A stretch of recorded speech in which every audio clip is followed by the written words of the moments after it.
기준금리가 가파르게 오르면서 쏠쏠한 예금 금리를 주는 상품도 늘었습니다. 그런데 그동안 은행보다 더 높은 금리를 주던 저축은행 상품들은 은행권 예금과 큰 차이가 없어졌습니다. 그 이유를 김현희 기자가 알아봤습니다.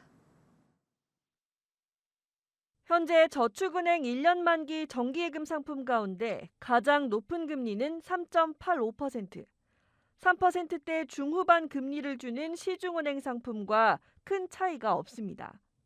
통상적으로 은행권보다 1%포인트가량 높은 금리를 매겨왔던 저축은행 업계에 변화가 생긴 겁니다.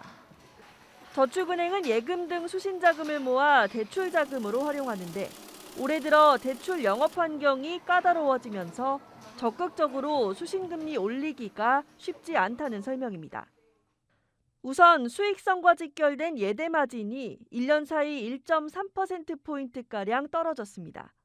예적금과 대출금리 모두 꾸준히 올려왔던 은행과 달리 저축은행은 20% 넘는 대출금리를 받을 수 없어 수신금리 부담만 커진 겁니다. 가계대출 총량 규제 탓에 대출을 마음대로 늘리기도 어렵습니다.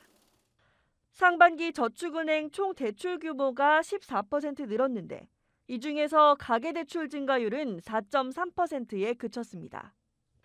여기에 설상가상으로 자영업자 대출 영업도 사실상 불가능해졌다는 불만도 섞여 나옵니다.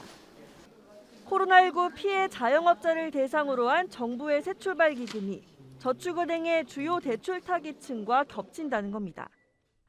특히 대출이 연체된 부실 우려 차주는 9%대 금리로 이자를 깎아주기로 했는데 대출 평균 금리가 9%가 넘는 저축은행으로서는 고객의 이탈이 우려되는 대목입니다. 꼭 필요하지 않은 분들한테 지원이 되어 가지고 오히려 도덕적 해이 유발할 수 있고 민간이나 정책 자금을 이용할 수 있는 둘 다 이용 가능한 차주들은 비슷하게 고려를 해야 되고요. 이자율은 정부가 이금융권 역마진 우려를 최소화하도록 고려하겠다고 한 가운데 새출발기금 정책금융 수혜자를 세심하게 선별해야 한다는 목소리가 힘을 얻고 있습니다. 머니투데이 방송 김현입니다.